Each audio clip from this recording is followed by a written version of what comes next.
Nunca imaginé que mi historia de amor y decepción tocaría tantos corazones.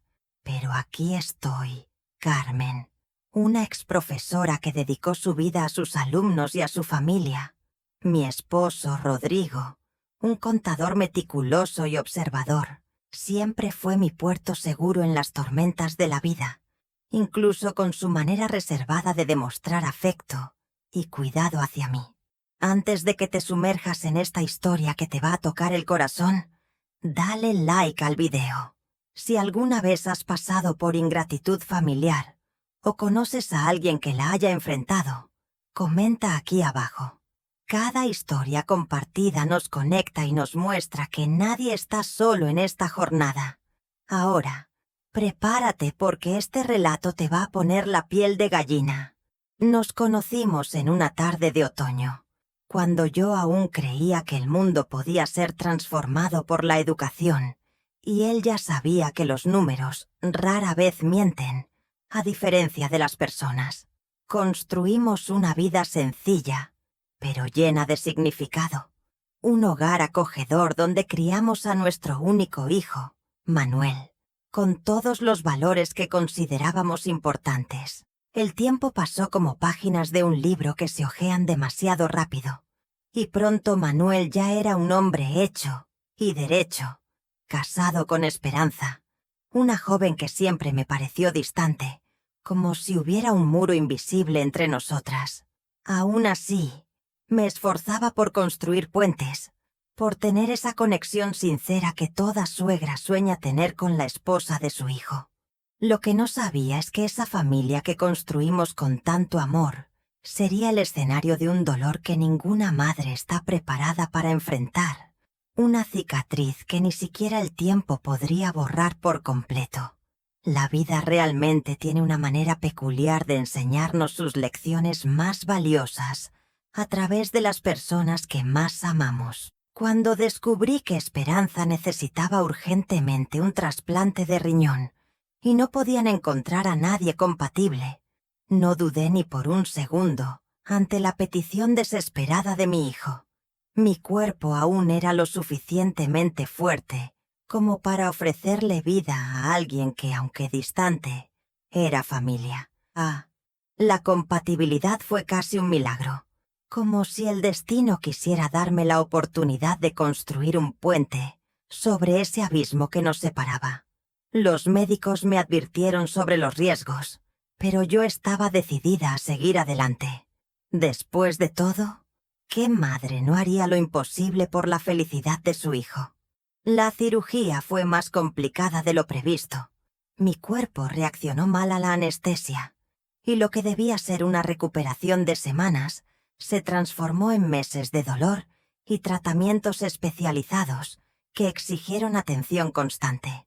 Recuerdo vívidamente aquella mañana de la operación, el pasillo silencioso del hospital, el olor a desinfectante que parecía impregnar todo, y Manuel acompañándome hasta la puerta del quirófano, con palabras de gratitud que pronto se revelarían vacías. «Usted es muy valiente, mamá», me dijo, y esas palabras alimentaron mi esperanza de que finalmente estaríamos más cerca, unidos por el sacrificio que yo hacía por amor. Durante esos días interminables en el hospital, cada minuto parecía una eternidad mientras observaba el reloj en la pared blanca de la habitación. Las enfermeras entraban y salían, cambiaban mis vendajes, verificaban mis signos vitales y siempre preguntaban con miradas compasivas si necesitaba algo. Lo que realmente necesitaba, sin embargo, ninguna de ellas podía dármelo. La presencia de mi hijo. Las noches eran las peores, cuando el dolor físico se intensificaba y se mezclaba con el dolor de la ausencia. El teléfono al lado de la cama del hospital permanecía en silencio, sin un solo mensaje o llamada de Manuel o Esperanza preguntando cómo estaba. Las enfermeras, notando mi soledad, intentaban consolarme. «¿Su hijo viene hoy?», preguntaban con cuidado, y yo inventaba excusas. «Está muy ocupado en el trabajo. Su esposa todavía se está recuperando también». tratando de proteger no solo la imagen de Manuel, sino también mi propio corazón, de la cruda verdad del rechazo. Rodrigo fue mi único compañero en esos momentos sombríos, reorganizando su rutina meticulosa para estar a mi lado todos los días. Traía pequeños detalles, un libro, una flor recogida de nuestro jardín, mi crema favorita para las manos, gestos simples que mantenían mi conexión con el mundo exterior. Por la noche, cuando los dolores eran insoportables, él tomaba mi mano hasta que me dormía, murmurando palabras de aliento que eran mi único bálsamo. El silencio de ellos duele más que la cirugía, ¿verdad?, comentó Rodrigo cierta tarde, mientras ayudaba a la enfermera a acomodarme mejor en la cama.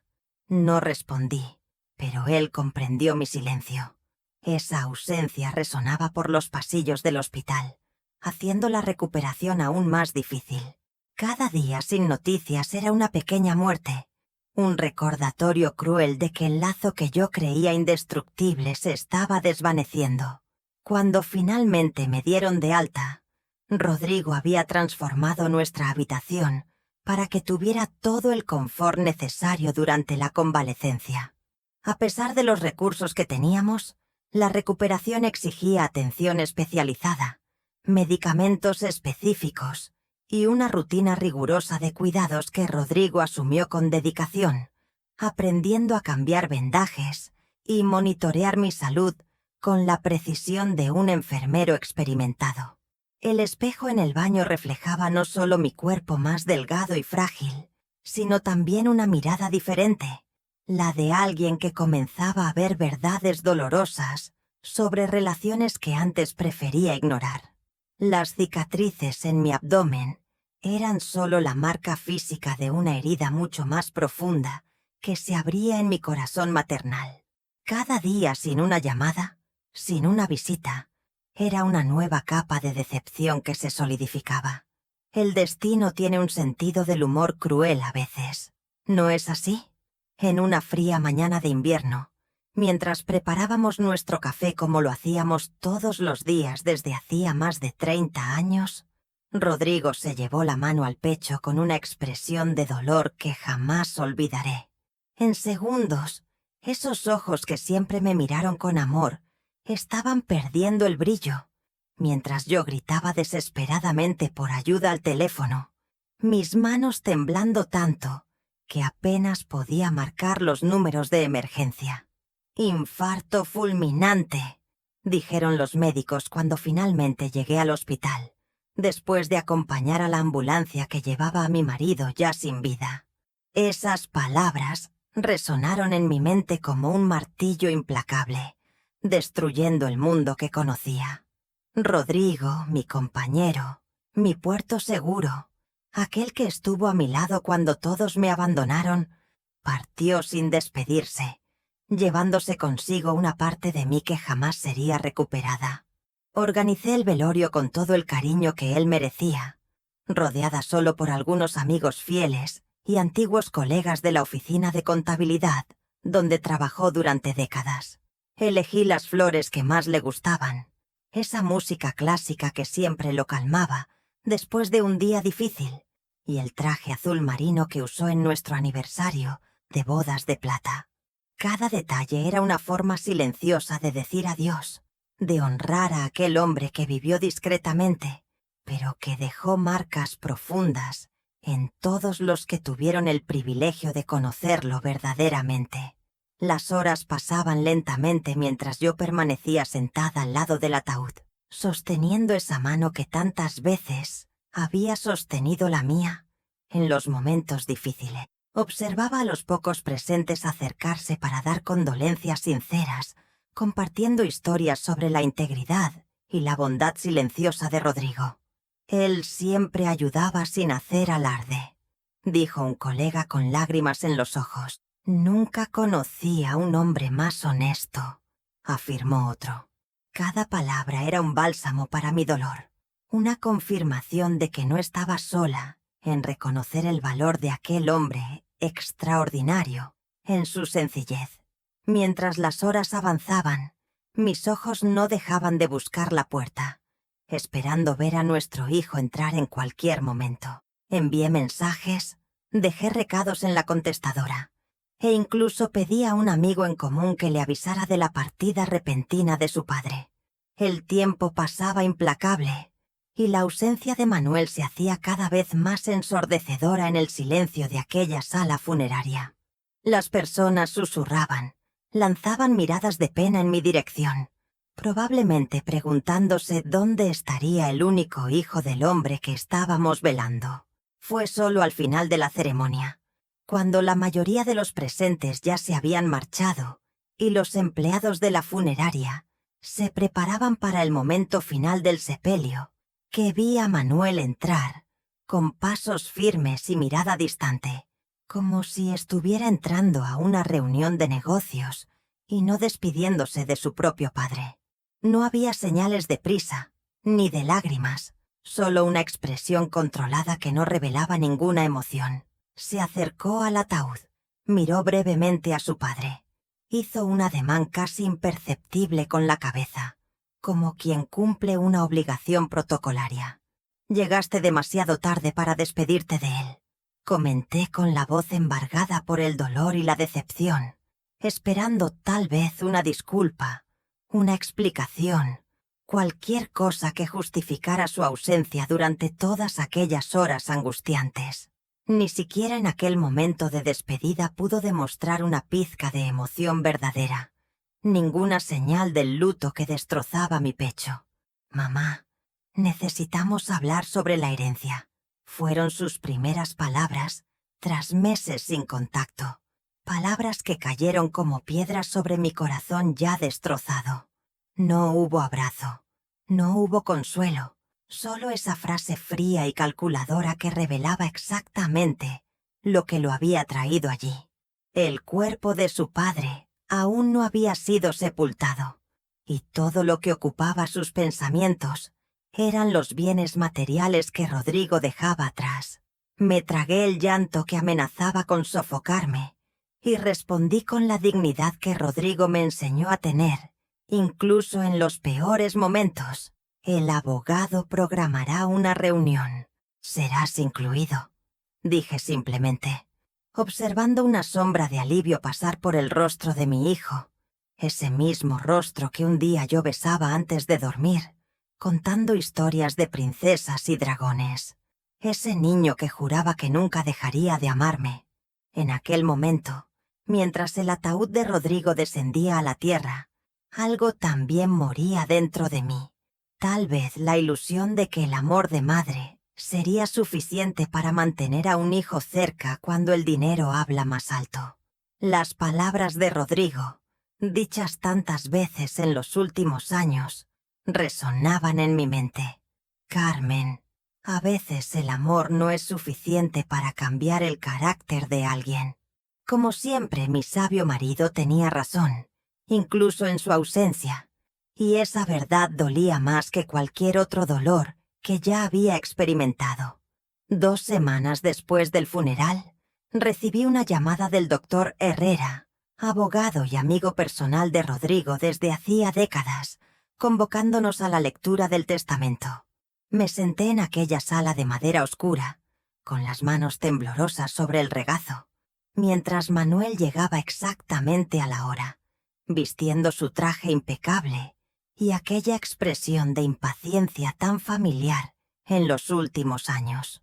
El abogado nos miró por encima de las gafas de lectura antes de explicar que, por deseo expreso de Rodrigo, habría una grabación que deberíamos escuchar juntos. Cuando su voz llenó la sala, sentí mi corazón apretarse como si él estuviera allí, sentado a mi lado, con aquella mirada serena que siempre me calmaba en las tormentas. Manuel se acomodó en la silla, inquieto, como un niño ansioso por abrir regalos. Si Manuel está escuchando esto, es porque quiso saber el valor de lo que no construyó. La voz de Rodrigo sonaba firme, sin el cansancio de los últimos meses. La herencia va para quien amó en silencio, no para quien silenció el amor.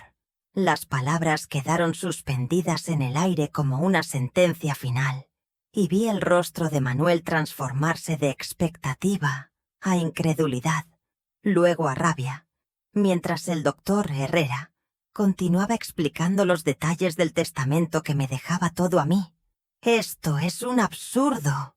Mi padre no estaba en su sano juicio». Manuel se levantó bruscamente, tirando la carpeta de documentos que el abogado había separado. Vi sus ojos, tan parecidos a los de Rodrigo, pero sin aquella bondad que siempre caracterizó a mi marido. Fijarse en mí con un odio que nunca imaginé ver en la mirada del niño que crié con tanto amor. «Tú lo manipulaste durante todos estos años para quedarte con todo, ¿verdad?» Sus palabras eran puñales, pero extrañamente no sentí dolor, solo una enorme tristeza por percibir el abismo que nos separaba. La tormenta que siguió a la lectura del testamento fue exactamente como Rodrigo había previsto en nuestras conversaciones, en las noches silenciosas, cuando él percibía que su corazón comenzaba a fallar. Fue justamente después de mi cirugía para donarle el riñón a Esperanza que Rodrigo tomó la decisión de modificar su testamento.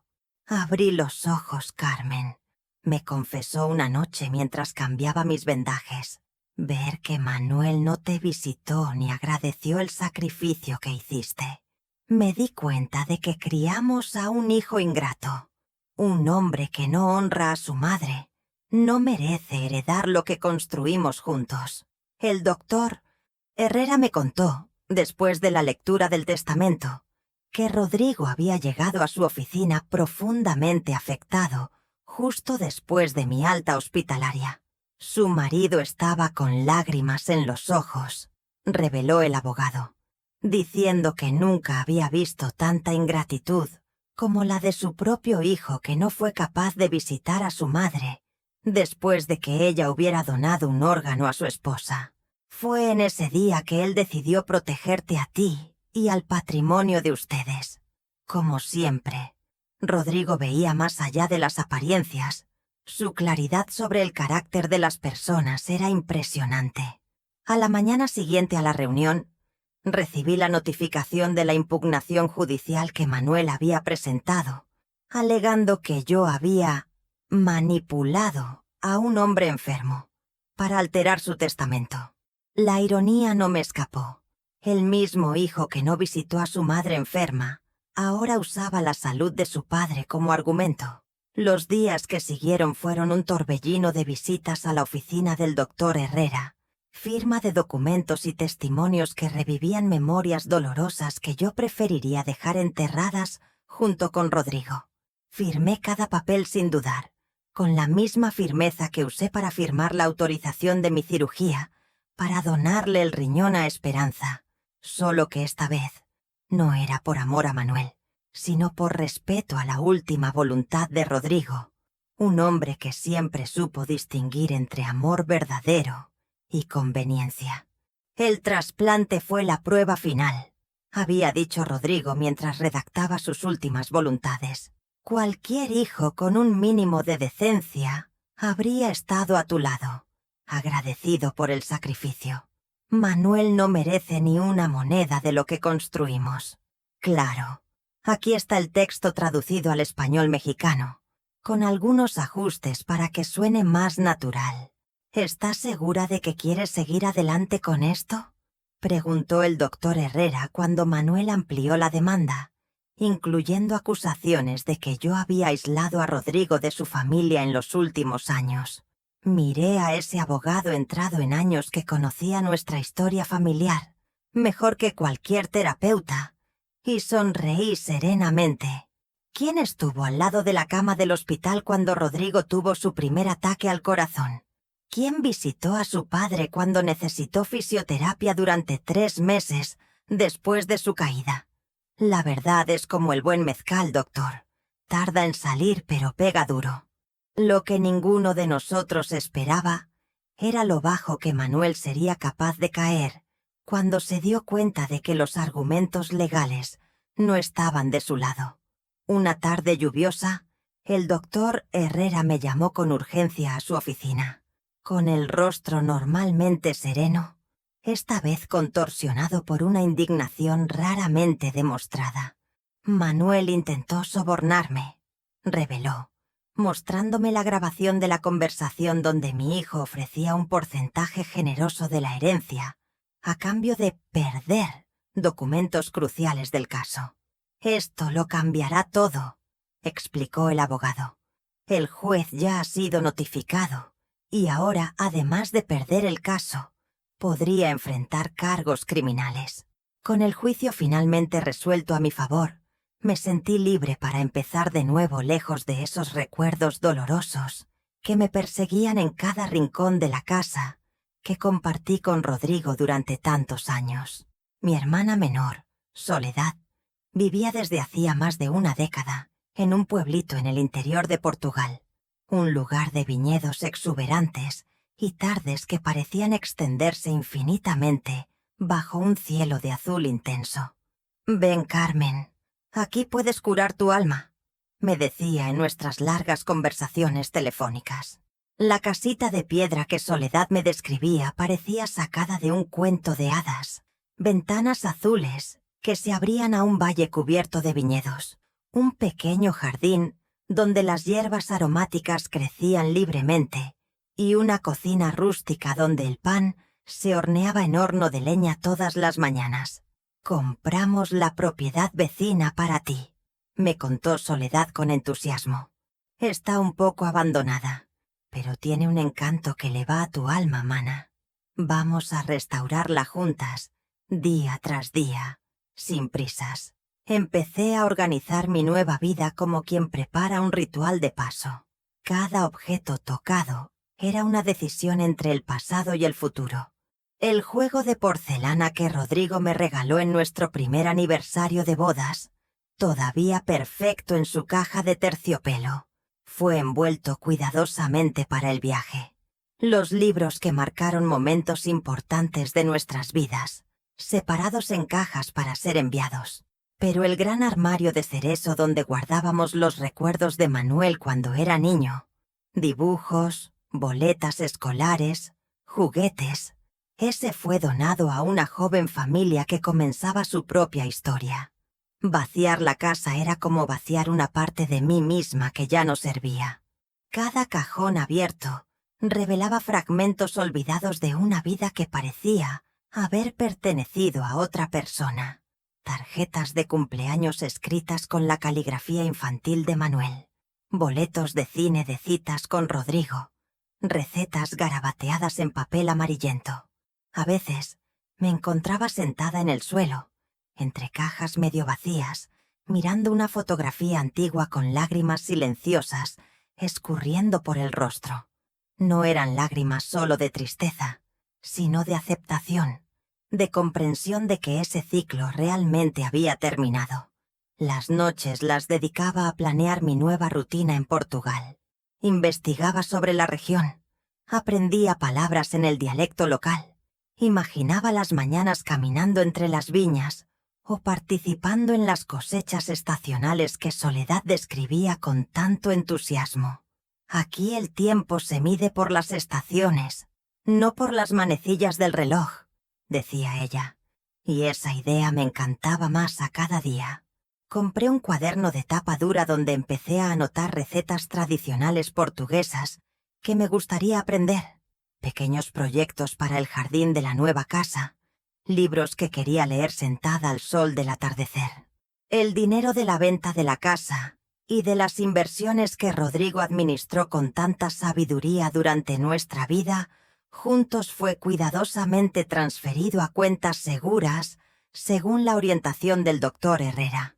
«Señora, usted se merece esta tranquilidad», afirmó mientras firmábamos los últimos documentos. Era el sueño de Rodrigo verla amparada y en paz después de todo.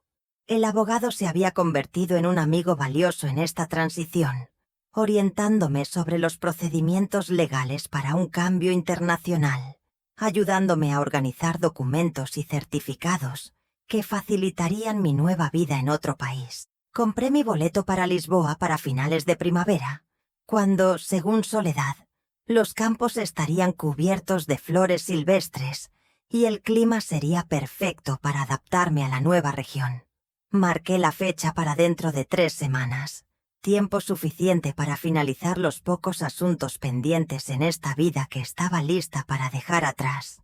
De alguna manera, saber que el océano estaría entre mí y las heridas del pasado me daba una sensación de ligereza que no experimentaba desde hacía años. En la última semana antes del viaje, me dediqué a despedidas silenciosas. Caminé por el barrio donde crié a Manuel. Visité el parque donde Rodrigo solía leer el periódico los domingos. Tomé un café en la panadería donde éramos clientes cautivos. No le conté a nadie sobre mi partida, excepto al doctor Herrera y a 2 amigas de confianza que prometieron mantenerse en contacto. En cuanto a Manuel, decidí dejar una carta sellada con el abogado, conteniendo solo lo básico, que estaría viviendo en otro país, que deseaba paz en su vida y que lo perdonaba, no por él, sino por mí misma, para no cargar con esa amargura a mi nueva existencia. Estaba organizando los últimos libros para donación, cuando el teléfono sonó en aquella noche lluviosa.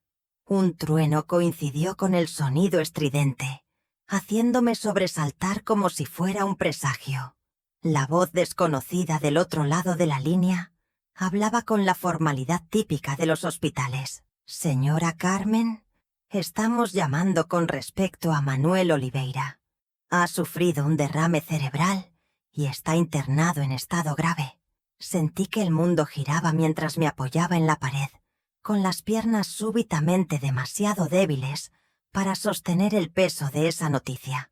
El libro que sostenía, irónicamente una colección de poemas sobre nuevos comienzos, cayó al suelo con un golpe sordo que parecía eco del golpe dentro de mi pecho. «¿Está consciente? ¿Puedo hablar con él?», pregunté, con mi voz sonando extraña incluso para mí misma. «No, señora. Está en coma inducido. La situación es bastante delicada y los médicos creen que las próximas 48 horas serán decisivas», respondió la voz del otro lado, ahora con un tono de compasión que hacía todo aún más real y aterrador. Por un instante, el pasado y el futuro chocaron violentamente, y yo, atrapada entre ambos, necesitaba decidir qué camino seguir. El boleto comprado, las maletas semilistas, la casa ya casi vacía, todo apuntaba al nuevo comienzo que tanto anhelaba. Pero el hijo que llevé en mi vientre durante 9 meses, el niño que un día sostuvo mi mano con confianza total, ahora luchaba por su vida en una cama de hospital. Me senté lentamente en el sofá, única pieza que aún quedaba en la sala casi vacía, y me quedé inmóvil durante largos minutos, sintiendo las lágrimas calientes contrastar con la lluvia fría que golpeaba la ventana. El hospital central era un laberinto de pasillos fríos y luces fluorescentes cuando llegué, aún aturdida por la noticia del derrame cerebral de Manuel. En la recepción, la enfermera me miró con una mezcla de compasión y curiosidad al identificarme como la madre del paciente. «Está en la UCI, habitación 307», informó, añadiendo en voz baja. «Su esposa estuvo aquí más temprano, pero no se quedó mucho tiempo. Dijo que necesitaba resolver algunos asuntos». Aquellas palabras no me sorprendieron.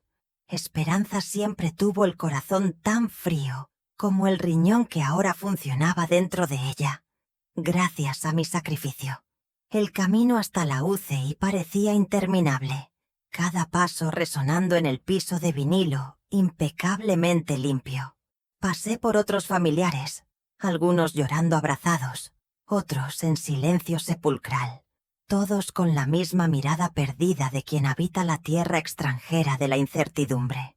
Cuando finalmente llegué a la habitación 307, necesité sostenerme en la pared para no caerme.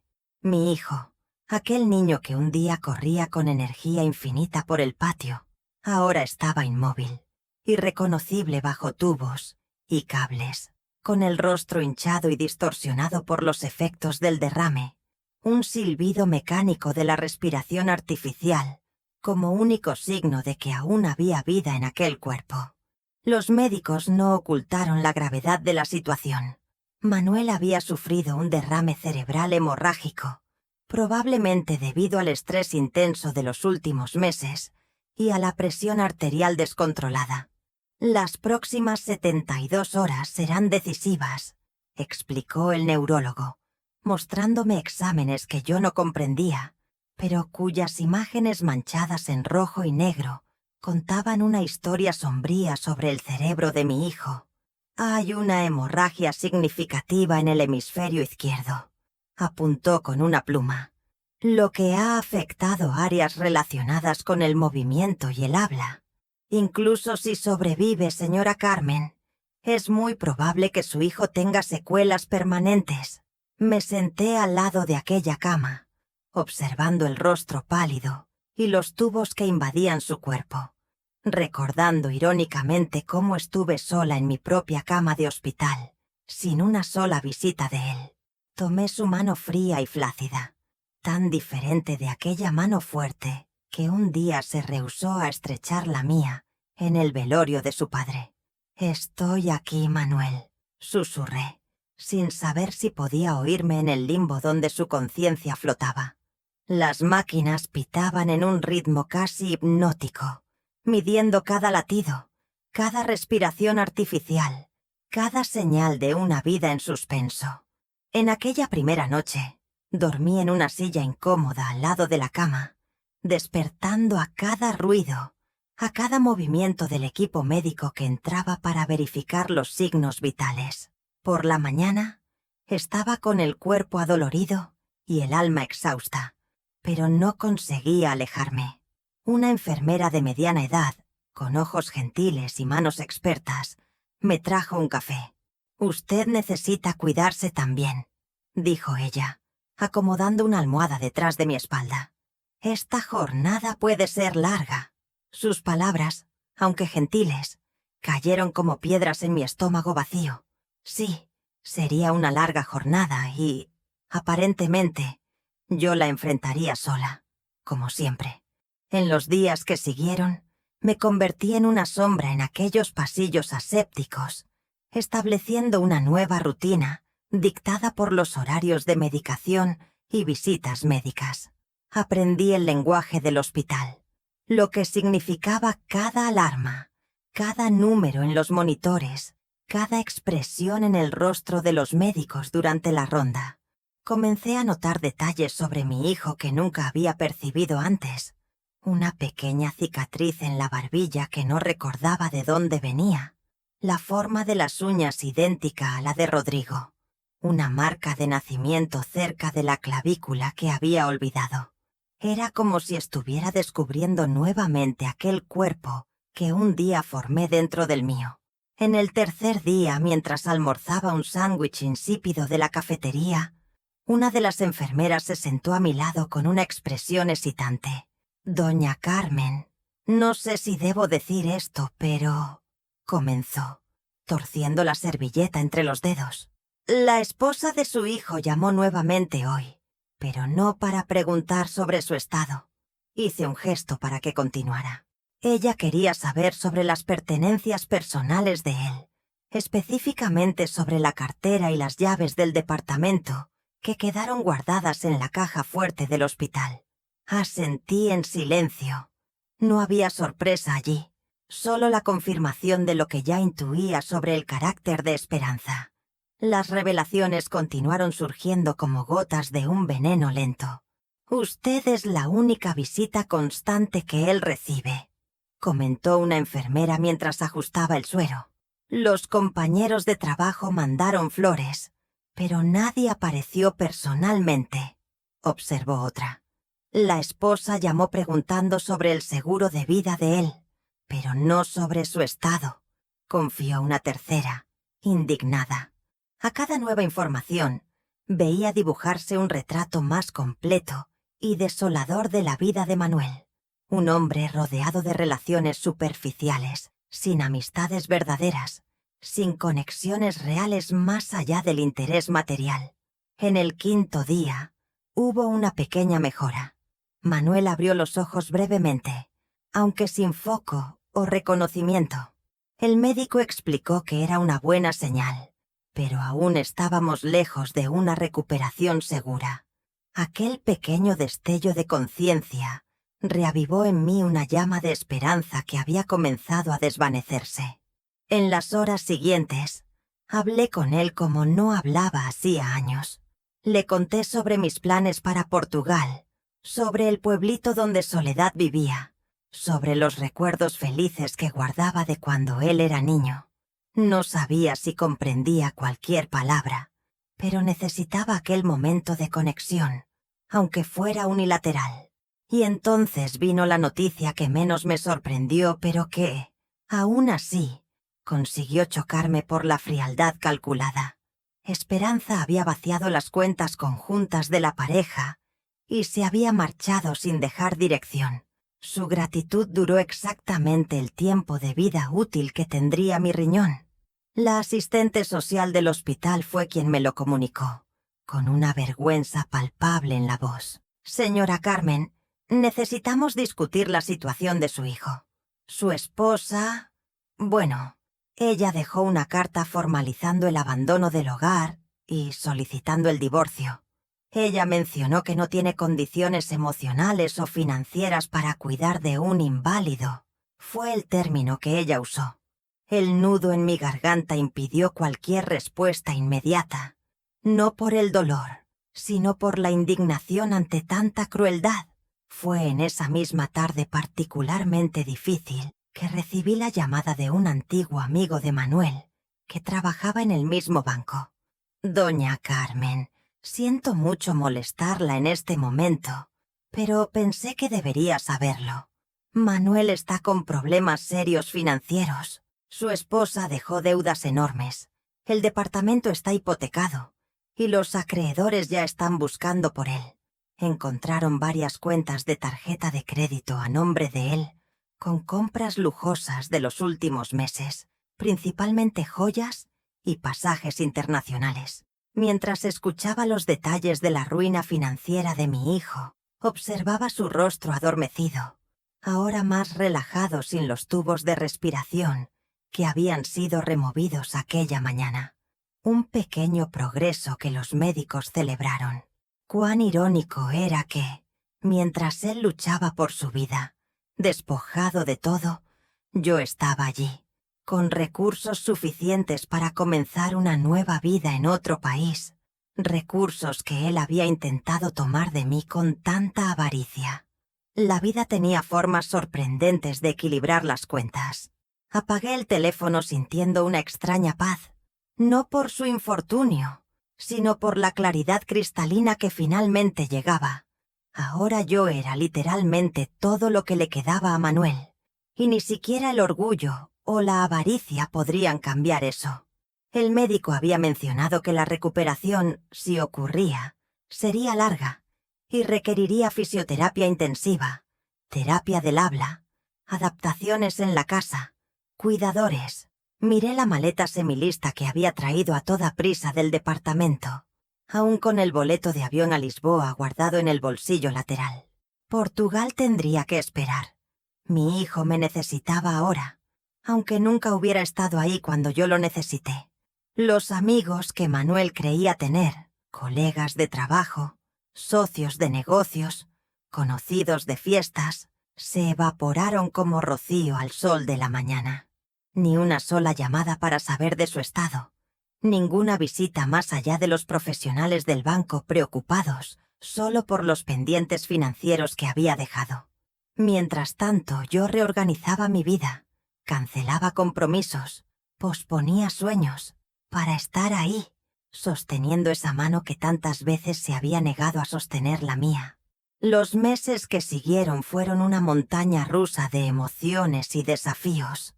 La recuperación de Manuel avanzaba a un ritmo inconstante. Algunos días traían pequeñas victorias que nos llenaban de esperanza. Otros nos devolvían a la realidad cruel de las secuelas permanentes que el derrame cerebral había dejado. El lado derecho de su cuerpo permanecía parcialmente paralizado. el habla arrastrada y confusa, la memoria fragmentada como un espejo roto, donde faltaban piezas importantes. Cada logro, el primer paso vacilante, apoyado en el andador, la primera palabra claramente pronunciada, el primer baño sin asistencia total, era celebrado como si fuera una medalla olímpica. Vendí un terreno que gané en la herencia y usé el dinero para remodelar la casa de mi hijo. Ahora es una casa de un piso, adaptada a las necesidades de Manuel, con pasamanos en los pasillos, barras de apoyo en el baño y rampas en lugar de escalones. Contraté a los mejores especialistas en rehabilitación que el dinero podía pagar. Fisioterapeutas que le enseñaban a recuperar los movimientos perdidos, terapeutas del habla que trabajaban pacientemente para que las palabras volvieran a fluir de su boca, terapeutas ocupacionales que lo ayudaban a reaprender tareas básicas, como sostener una cuchara o abotonar una camisa. La ironía no se me escapaba. Estaba usando el dinero que él tanto había codiciado para reconstruir su vida destrozada. En las primeras semanas después de recibir el alta del hospital, Manuel casi no hablaba conmigo. Evitaba mi mirada, como si la vergüenza fuera un manto pesado de más para ser cargado. A veces, lo encontraba llorando silenciosamente en el cuarto, mirando fotografías antiguas o al espacio vacío al lado de la cama, donde Esperanza alguna vez durmió. No ofrecía palabras vacías de consuelo, ni cobraba explicaciones, solo me sentaba a su lado, ofreciendo mi presencia como única forma de apoyo. Poco a poco, el silencio entre nosotros fue transformándose en algo diferente, no más cargado de resentimiento, sino de una comprensión mutua que dispensaba palabras. ¿Por qué estás haciendo esto por mí, mamá?, me preguntó finalmente una noche, después de 3 meses de terapia intensiva, cuando ya conseguía formar frases completas nuevamente. Estábamos en el balcón, observando el atardecer pintar el cielo de tonos anaranjados, una taza de té tibio en sus manos, que aún temblaban ligeramente. Después de todo lo que hice, del modo en que te traté a ti y a papá, ¿por qué no me abandonaste como todos los demás? Su voz embargada cargaba el peso de todas las realizaciones dolorosas que la soledad forzada le había traído. La esposa que se fue a la primera señal de dificultad, los amigos que desaparecieron cuando él no tenía más nada que ofrecer, los colegas que rápidamente ocuparon su lugar en el banco y olvidaron su existencia. Miré a ese hombre que un día fue mi pequeño niño, ahora envejecido prematuramente por la enfermedad, los ojos hundidos marcados por ojeras profundas, el cabello canoso en las sienes, las manos que un día fueron firmes ahora marcadas por venas salientes y temblores involuntarios. Porque soy tu madre, Manuel. Eso nunca cambió, incluso cuando tú elegiste olvidarlo. Respondí simplemente, sin drama o acusación en la voz. No mencioné las noches en vela al lado de su lecho de hospital, las discusiones acaloradas con los planes de salud que se negaban a cubrir ciertos procedimientos, las horas infinitas en salas de espera de consultorios médicos. Él no necesitaba saber los detalles de mi sacrificio para comprender su magnitud. A medida que su recuperación avanzaba, nuestra relación también se transformaba lentamente. Manuel comenzó a compartir historias de su matrimonio con Esperanza, cómo ella siempre lo presionó por una vida de lujos que no podían pagar, cómo insistía en aparentar una riqueza que no poseían, cómo gradualmente lo alejó de nosotros con pequeñas manipulaciones cotidianas. No era una excusa para sus elecciones, él dejaba claro, sino un intento de comprender cómo se había convertido en alguien que ni él mismo reconocía más. «Me perdí en algún momento del camino, mamá», confesó cierta tarde, mientras yo cambiaba los vendajes de una escara que se había formado en su espalda. «Olvidé quién era, quiénes eran ustedes para mí». El tiempo, ese maestro implacable, seguía su curso. Un año había pasado desde el derrame cerebral, y Manuel ya caminaba con un bastón en vez del andador. Conseguía bañarse solo, e incluso volvió a cocinar ocasionalmente, actividad que siempre apreció en la juventud, pero abandonó cuando Esperanza insistió que cocinar no era cosa de hombre. Su habla aún era más lenta que lo normal, y la memoria tenía fallas ocasionales, pero a los ojos del mundo era un milagro médico, un caso de éxito excepcional. Para mí, era simplemente mi hijo encontrando su camino de vuelta, no solo para la salud física, sino para una humanidad que había perdido en algún desvío de la vida adulta. Cierta mañana, después de una sesión particularmente difícil de fisioterapia donde Manuel finalmente consiguió subir una escalera sin ayuda, recibí la llamada que esperaba hacía meses.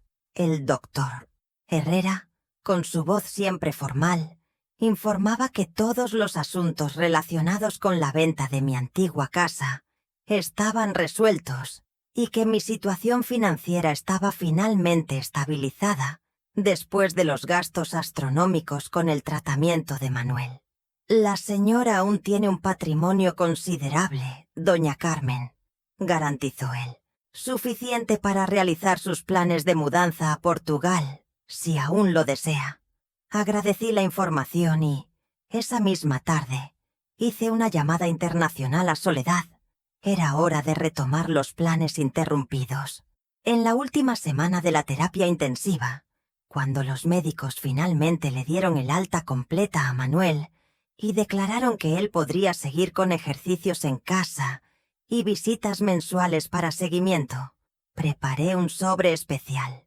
Dentro de él, coloqué todas las facturas de los tratamientos de los últimos 14 meses, hospitales, medicamentos, terapias, equipos, cuidadores nocturnos, adaptaciones en la casa, consultas con especialistas, una suma astronómica que excedía en mucho el valor que él había intentado quitarme a través del proceso judicial contra el testamento de Rodrigo. Sobre cada factura, estampé en rojo una única palabra: pagado. En el último día oficial de terapia, mientras volvíamos a casa en el taxi adaptado que se había convertido en parte de nuestra rutina, le entregué el sobre a Manuel sin ninguna ceremonia especial. «¿Qué es esto, mamá?», preguntó él confundido. «Ábrelo cuando lleguemos a casa», respondí simplemente. Observé en silencio mientras él, ya en la sala de estar, abría el sobre con dedos aún un poco torpes y examinaba su contenido con una expresión que cambiaba gradualmente de confusión a comprensión, y entonces a una emoción profunda que hizo que sus ojos se humedecieran. «¿Por qué, mamá? ¿Por qué pagaste por todo esto?», preguntó finalmente, la voz temblorosa, las facturas esparcidas en el sofá entre nosotros, como testigos silenciosos de una deuda que iba mucho más allá del dinero.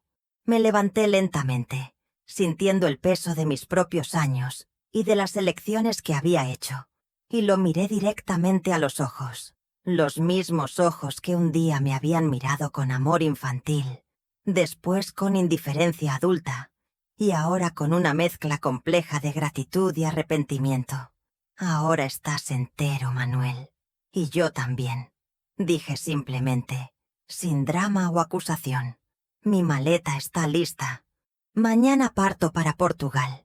El condominio de la casa está pagado por 6 meses más, tiempo suficiente para que decidas qué quieres hacer con tu vida de aquí en adelante. Hay comida en el congelador. Tus medicamentos están separados por día en la cajita azul. Y los teléfonos de los médicos están en la lista al lado del teléfono». Cada palabra era dicha con la calma de quien finalmente encontró paz después de una larga tormenta. «No es abandono, hijo. Es liberación. Para nosotros dos». Esa noche cenamos juntos en silencio. No el silencio pesado de antes, cargado de rencores no dichos y resentimientos acumulados, sino un silencio ligero, casi comprensivo. Por primera vez en años conversamos de verdad, sobre Rodrigo, sobre el pasado, sobre las elecciones que cada uno había hecho a lo largo del camino. No había más necesidad de fingimientos o acusaciones, solo la honestidad cruda de dos personas que finalmente se veían una a la otra sin las lentes distorsionadas de las expectativas no cumplidas. A la mañana siguiente, cuando el taxi llegó para llevarme al aeropuerto, Manuel estaba de pie en la puerta, apoyado en su bastón, el rostro marcado no solo por las secuelas del derrame cerebral, sino por lágrimas silenciosas que no intentaba esconder. «Gracias, mamá, por todo», dijo él, abrazándome con el lado del cuerpo que aún respondía plenamente a sus comandos. Yo no merecía tu amor. Me alejé lo suficiente para mirarlo a los ojos una última vez. El amor verdadero nunca fue sobre merecer, Manuel. Fue sobre elegir, todos los días. Y ahora elijo vivir lo que me resta de vida. En el taxi, mientras la casa disminuía en el espejo retrovisor, sentí una ligereza que no experimentaba hacía décadas. No había culpa por dejarlo. No había arrepentimiento por las elecciones hechas. Solo la certeza tranquila de un ciclo que se cerraba exactamente como debía. La verdadera liberación no estaba en huir del pasado o en castigar a quien nos lastimó, sino en hacer las paces con nuestras propias elecciones y seguir adelante sin el peso de expectativas no cumplidas.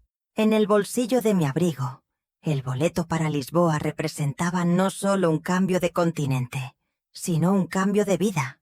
Finalmente, era hora de vivir por mí misma. Portugal me recibió con brazos abiertos, como si el país entero conspirara para hacerme sentir bienvenida. El aeropuerto de Lisboa hervía de vida cuando desembarqué, cargando solo 2 maletas, una con ropa y objetos esenciales, otra con los pocos recuerdos que elegí preservar de mi vida anterior. Soledad estaba ahí, saludando frenéticamente entre la multitud de rostros desconocidos, la sonrisa amplia iluminando su rostro marcado por el sol portugués, el cabello canoso recogido en un moño despeinado, que siempre fue su marca registrada.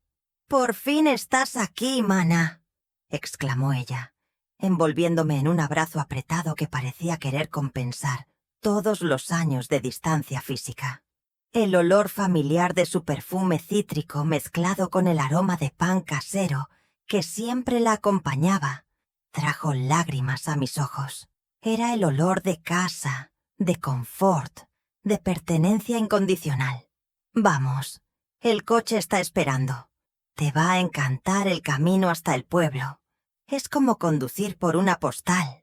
Su energía contagiosa era exactamente lo que necesitaba después de las horas exhaustivas de vuelo y la despedida emocionalmente desgastante de Manuel. La carretera que serpenteaba de la capital hasta el interior estaba enmarcada por olivos centenarios y campos que alternaban entre el verde vibrante de la primavera y el dorado suave de las plantaciones de trigo.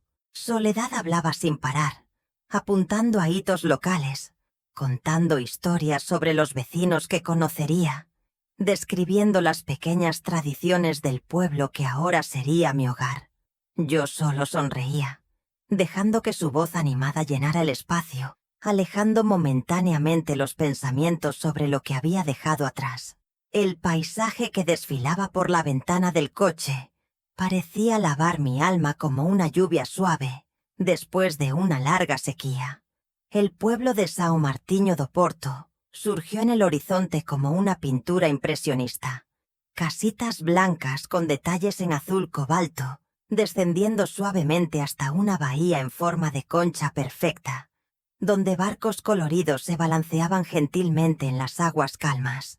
«Llegamos», anunció Soledad, disminuyendo la velocidad para saludar a los lugareños que paseaban por las calles estrechas de adoquines. «Todo el mundo ya sabe sobre ti», explicó, riendo de mi expresión de sorpresa. «En pueblos pequeños, la llegada de alguien nuevo es siempre un gran acontecimiento, especialmente cuando es la hermana de la mujer brasileña loca que cultiva hierbas medicinales y hace el mejor licor de ginger de la región.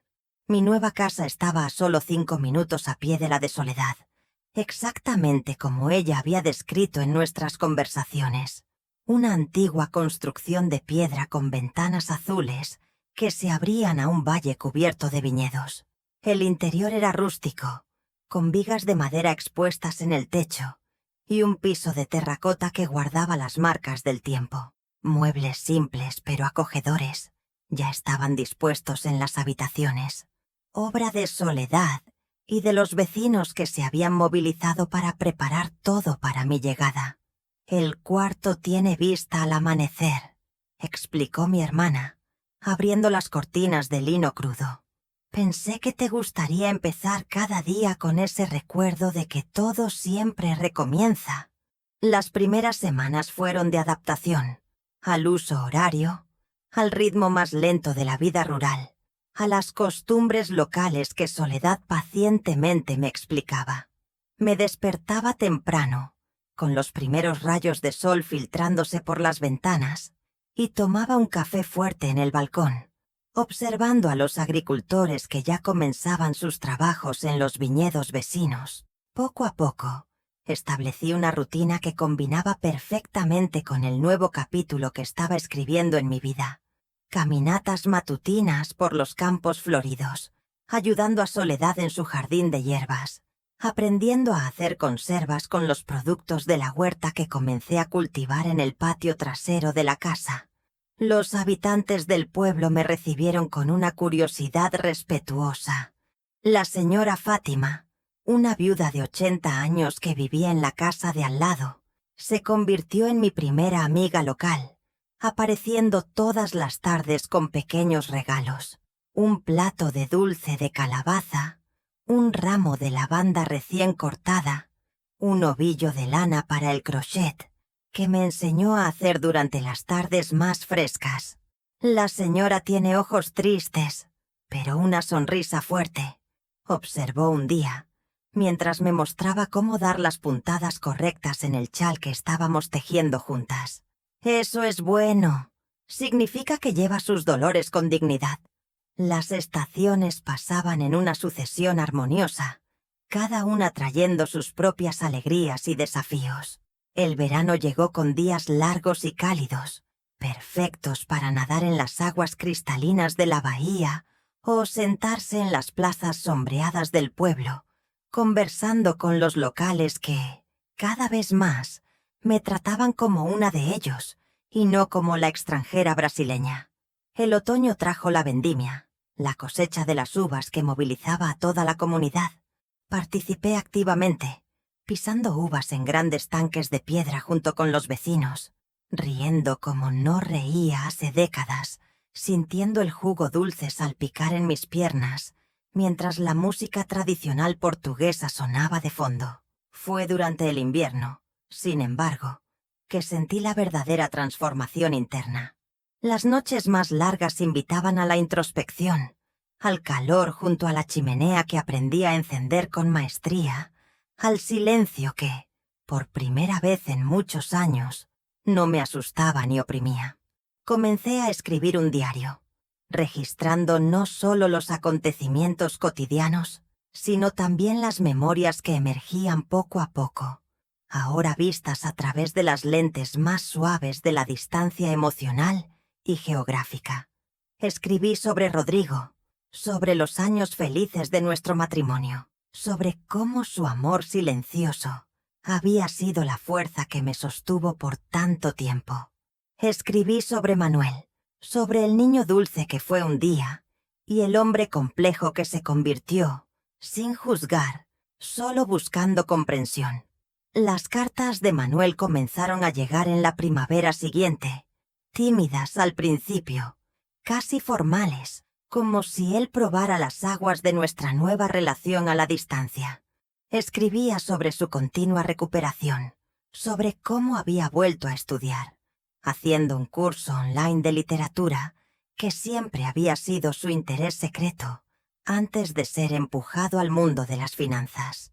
Mencionaba que estaba pensando en vender el departamento y mudarse a una ciudad más pequeña, donde el costo de vida sería más accesible con la pequeña jubilación por invalidez que había conseguido.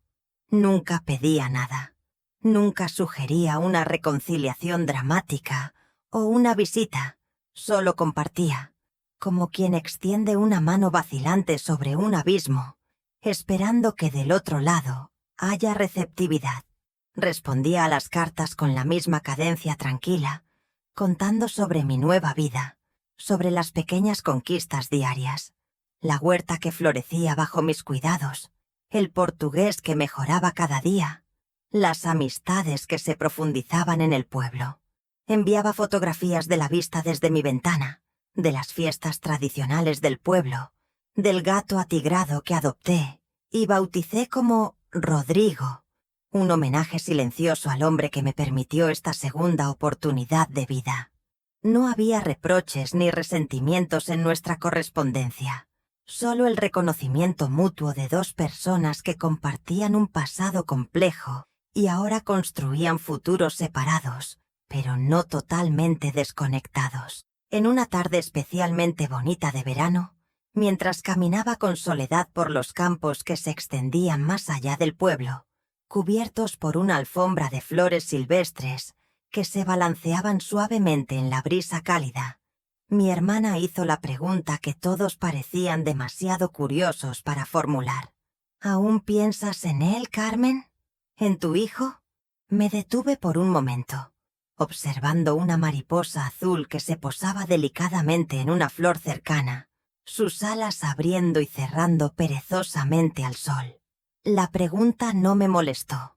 Después de casi 2 años en Portugal, había aprendido a mirar al pasado sin que desencadenara tormentas emocionales. No pienso, Soledad. Yo viví por él, respondí con una tranquilidad que sorprendió incluso a mí misma, sintiendo el peso de aquella verdad antigua, finalmente disolviéndose como niebla al sol de la mañana. Ahora vivo por mí. Continuamos caminando en silencio por algún tiempo.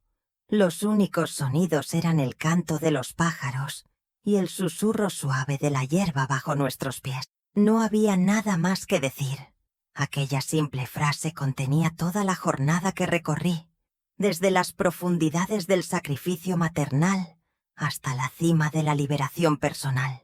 Por la noche, sentada en el balcón de mi casa portuguesa, tomando una copa del vino local que aprendí a apreciar, observaba las estrellas surgir una a una en el cielo de terciopelo oscuro. El aroma de jazmín que planté poco después de mi llegada envolvía el aire como un perfume delicado, mezclándose con el olor de la tierra, aún caliente por el calor del día. A lo lejos se oía el sonido suave de las olas rompiendo en la bahía, una canción de cuna eterna que acunaba no solo al pueblo, sino también a mi alma, ahora en paz. Rodrigo estaría orgulloso, pensé, no por primera vez, no por haber seguido exactamente los planes que hicimos juntos, sino por haber encontrado el coraje de trazar mi propio camino cuando aquellos planes fueron interrumpidos, por haber comprendido finalmente que el verdadero amor, ya sea maternal, conyugal o propio, nunca debería ser una prisión, sino una fuerza liberadora que nos permite crecer, incluso cuando ese crecimiento significa tomar direcciones inesperadas. Por haber aprendido que perdonar no significa borrar el pasado, sino negarse a dejar que determine el futuro. Con 72 años, finalmente entendí que la vida no es una línea recta del nacimiento a la muerte, sino un círculo de constantes términos y recomienzos, que cada ciclo cerrado abre espacio para un nuevo ciclo florecer, como las estaciones que se suceden en las viñas que se extendían delante de mi ventana, que incluso las experiencias más dolorosas cargan semillas de transformación que, si se cultivan con paciencia y coraje, pueden generar los frutos más dulces. Que nunca es demasiado tarde para aprender a ponerse, en primer lugar, sin culpa o egoísmo, solo con el reconocimiento sereno de que merecer paz No es un privilegio, sino un derecho fundamental. Aquella noche, me dormí con un libro de poesías portuguesas en el regazo, el gato Rodrigo enroscado a mis pies y una sonrisa leve en los labios. Los sueños que vinieron no eran sobre el pasado, ni sobre Rodrigo, ni sobre Manuel, ni sobre la Carmen que fui un día. Eran sueños sobre el mañana, sobre las cerezas que recogería en el huerto comunitario, sobre la clase de cerámica que comenzaría la semana siguiente, sobre el festival de música que acontecería en la plaza central del pueblo. Eran sueños de una mujer libre, finalmente viviendo en el presente, con los ojos serenos vueltos hacia el horizonte, de posibilidades que cada nuevo amanecer traía. Porque, al final de cuentas, la verdadera liberación no está en escapar de quien nos hirió, sino en liberarse de la necesidad de cualquier validación externa. No está en cortar lazos, sino en reconstruirlos de formas más saludables, incluso si eso significa mantenerlos a la distancia. No está en olvidar el pasado, sino en hacer las paces con él, permitiendo que se convierta solo en una de las muchas historias que nos componen, y no la narrativa central que define quiénes somos. La verdadera liberación es descubrir, incluso después de décadas viviendo para los otros, que aún hay tiempo, siempre hay tiempo, para vivir plenamente para sí misma. ¡Híjole! ¡Qué historia tan fuerte!, ¿verdad? ¿Te llegó al alma? Entonces suelta en los comentarios qué te pareció y cuál momento te emocionó más. Si conoces a alguien que necesita escuchar este mensaje de liberación, comparte este video ahora mismo. Y no olvides apretarle al botoncito de la campanita para no perderte ninguna historia de superación como esta. Nos vemos en el próximo video. Y recuerda, a veces, el mayor acto de amor es elegir vivir por ti mismo.